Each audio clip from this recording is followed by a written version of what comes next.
Ya, apa aja Pak tadi Pak tentang kesehatan air Pak yang mungkin bisa dieksplor Pak? Kalau air itu kuncinya adalah air sehat. Ya, oke. Air sehat itu ada beberapa kriteria. Yang pertama, yang penting jangan air baru. Kalau air baru kita harus ngolah dulu. Baru itu definisinya kayak apa Pak? Misal kami di Surabaya itu PDAM misalnya gitu. Itu kalau PDAM, biasanya kalau PDAM itu harus diendapkan dulu. Oke. Baru dimasukkan kolam dengan disaring juga. Nah, di situ sebelum ikan masuk, tradisi kita adalah pemberian bakteri. Starter, bakteri starter. Bakteri starter itu adalah penting. Itu caranya dengan satu metode yang sekarang ini, yang biasa kita pakai. Sebelum bakteri masuk, itu kita kasih katul ya, dikasih ragi dari buat donat itu Vermipan ya, 2 kilo lah, 2 kilo kasih 1 saset, kasih air itu direndam 6 jam sampai bau tapenya keluar ya, itu nanti baru diperesin diperesin, diambil airnya taruh kolam yang airnya tadi yang belum matur yang baru ya, untuk menjadikan air yang matur ya namanya, air sehat. Nah, di situ baru setelah itu dikasih air itu kan pasti buta Pak. Iya. Baru bakteri starter kita masukkan. Jadi di situ ada nitrobakter yang penting. Bakteri starter itu yang penting nitrobakter. Itu di kolamnya apa di chamber? Kolamnya.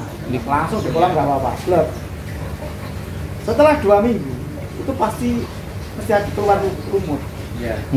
Nah, itu baru bisa dibuat masuk ikan. Ikan akan tetap sehat di situ karena bakterinya sudah ada hidup di situ, berkembang di situ. Sebelum masuk dalam air itu juga ikan seyogyanya itu juga di karantina. Jadi di karantina dimasukkan garam, insya Allah air akan sehat dengan cara seperti itu. Nah, biasanya teman-teman itu air kalau sudah ada ikannya gitu, kalau chambernya itu nggak mampu kasih makan terlalu banyak, dia pasti keluar busa. Indikatornya busa. Ya, itu pasti amoniaknya terlalu besar. Ya, jadi artinya apa? Artinya bakterinya juga kurang maksimal. Kurang maksimal, bakteri starternya harus ditambah lagi. Di situ kita harus dibersihin. Chamber mekanis ya. Air yang sehat, walaupun kolam filternya itu benar, sampai 2 tahun pun seperti ini. Ini tidak sampai bersihkan chamber. Kita bersihkan kalau sudah ikan panen, terus busanya terlalu banyak, baru chambernya kita bersihkan aja. Semua chamber atau mekanis saja, Mas? Iya, chambernya. Ya mekanis aja atau sama biologisnya juga? Mekanis aja. Nanti semproti gitu aja. Tetap bakterinya tetap hidup. Kemarin kolam kita itu kasih bakteri starter. Hari pertama oke, kedua oke, dikasih lagi. Begitu hari keempat alganya itu muncul sampai hijau. Pasti. Artinya kan Masnya tadi bilang 2 minggu, mungkin dosisnya ya ini kayaknya yang berbeda ya. Pasti, karena dari awal juga gini, bakteri itu harus dikasih ada makanan dulu sebelum kita masukkan bakteri starter. Intinya di situ. Makanya kita kasih bekatul itu buat makan. Itu makanannya.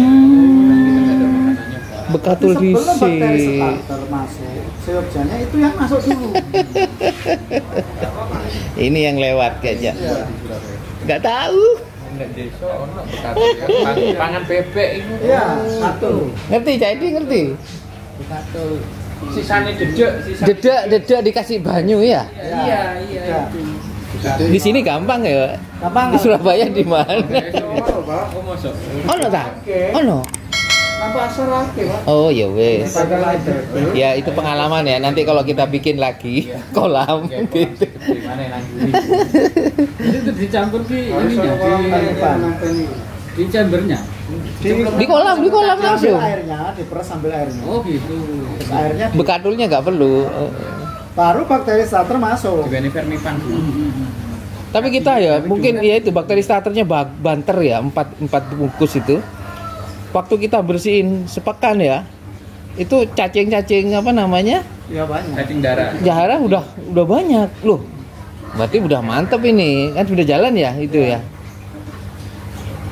Mungkin karena juga pengaruh ini juga apa? Outdoor full ya. Oh, outdoor full. Outdoor full. Sebenarnya kalau chambernya betul ya dia tetap jernih kok. Iya jernih ya. Tapi ya, itunya alganya banyak. Akhirnya kita bantu dengan UV. Wah begitu kena UV 75 watt itu sehari 2 hari udah bening. Ya. Tapi memang harus dikasih makan bakterinya. Iya. Biar tidak gimana ya? Dia tetap mampu mengubah amonia itu menjadi air yang sehat. Jadi. Kalau sudah jalan, apakah Nggak perlu dikasih makan lagi, bekatul lagi enggak? Nggak perlu ya. Makan dari makanan bekas makanan. UV itu membunuh bakteri enggak? Enggak. Alga Alga aja kan? Alga aja ya. UV itu fokus di alga ya. Fokus di alga, jadi dia tidak membunuh bakteri. Kan di chamber terakhir. Iya betul, chamber pompa betul. Dia tidak membunuh bakteri yang ada di chamber pertama sama dia. Kita tabur lagi. Nggak usah, we cukup. Yang penting air sehat kok. Yang Iya, penting kalau betul. air sehat, matur, insya Allah ikannya juga tetap sehat. Jadi. Terus kunci dari itu, jangan sekali-sekali mencampur ikan itu yang belum dikarantina. Nah, iya. Nah itu dia, Jadi iya. ada ikan di sini ya. Misalnya saya mau menyampur ikan baru, itu nggak bisa langsung masuk. Iya, betul. Nah itu nanti akan terjadi crash bakteri dan akan menimbulkan penyakit di situ. Di kolamnya sekalian. Nah, caranya gimana? Caranya itu ada. Kita taruh di tempat karantina dekat kolam ini aja. Di akuarium di bawahnya gitu. Misalnya kita mau menyampur ikan baru ya. Ya udah diambilkan air dari sini buat Nah itu kan nanti kita kan gitu skenarionya ya. Ambil kalau dari 3 kolam. hari ikan itu dikasih air ini dikuras lagi, dia tidak ngurat, istilahnya tidak di siripnya merah gitu ya. Udah berarti dimasukkan langsung juga nggak masalah. Dia tidak akan crash bakteri karena airnya juga ada air dari sini. Berapa hari? Paling tidak 3 hari. Kuncinya Ya. di 3 hari. Setelah 3 hari nggak ngurat, berarti langsung. Ini bisa Awal. satu kali sampai 3 hari kuat ya? Kuat. Iya. Airnya diambilkan dari air kolam ini kalau mau mencampur ya. Iya. Iya, harus dari air kolam. Itu akan lebih aman, lebih efektif. Nggih. Kadang memang ada teman-teman yang tidak mengambil air dari kolam itu buat karantina langsung dari sana. Kadang kalau awak air bejo ya selamat. Iya, betul. Sip, kita sudah skenario kok ngambil dari kolam, betul. Pengalaman mati semua. Gara-gara buah ikan, sekolah mati semuanya. Itu teman belajar di kolam. Karena kurang sabar, pinginnya langsung masuk kolam. Ini malah menarik di 3 hari udah oke, asal itu tadi ciri-cirinya. Cuman ini ya ciri-cirinya ya. Iya, cuma seperti itu. Kalau yang flashing, Kalau di akuarium kan pasti kelihatan. Ini merah badannya, pasti kelihatan. Makanya disarankan untuk di akuarium. Beda lagi dengan ikan import karantinanya. Jadi beda konsep. Konsepnya ikan import itu memang harus air dingin. Dia karantinanya cukup pakai garam. Ini kita nggak perlu garam ya? Nggak perlu. Kalau ikan import wajib garam. Itu karena kita itu rata-rata garam, dibom sama garam. Gini yang sewu, ikan yang lahirnya di Indonesia sama yang ikan lahirnya di Jepang akan beda perlakuannya. Di lokal ini di Indonesia ikan akan lebih tahan daripada ikan yang datangnya dari daerah lain. Misalnya nggak usah jauh-jauh lah, nggak usah dari Jepang. Misalnya kita mendatangkan ikan dari Cina gitu aja, atau dari mana, itu juga perlakuannya sudah beda, kan gitu. Karena kita besar tumbuh di Indonesia dengan iklim tropis yang seperti ini, sebenarnya lebih mudah. Sebenarnya lebih mudah sistem adaptasi karantinanya. Oke. Jadi memang pengalaman itu merupakan hal yang paling berat. Kalau konsentrasi apa namanya volume air sama volume kuantiti ikan gimana perbandingannya waktu kita karantina? Kalau kita ngomongkan di karantina akan berbeda dengan di kolam sawah atau di kolam filter. Oke. Jadi kalau di karantina misalnya 1 ton air 1 meter kubik itu bisa nampung sampai 20 ekor di karantina. Tapi kalau kita ngomongkan tergantung ukurannya lah, kalau kecil lebih banyak, kalau besar kita kurangi. Nah, kalau di kolam filter itu seyogyanya 1 meter itu 1 ton itu paling enggak maksimal biar ikan tumbuh besar itu 2-3 ekor. Kolam isinya 15. Haus endol. Kan kita bisa ngitung volume kolam itu kan bisa ngitung. Iya. Panjang kali lebar kali tinggi berapa ton itu?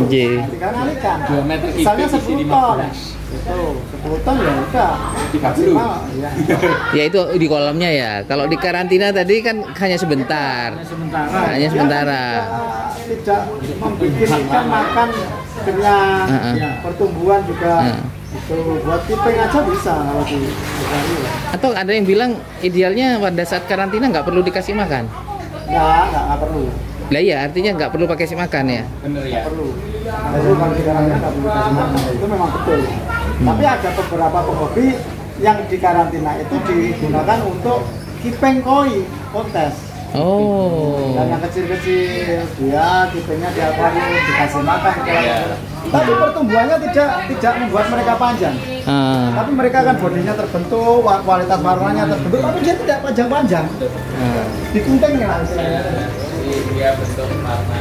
Jadi teman-teman yang di sana memang yang suka kontes itu kalau ikan kecil jauh di bawah 30 cm itu cenderung di akuarium. Tapi kalau ikan gede di bawah.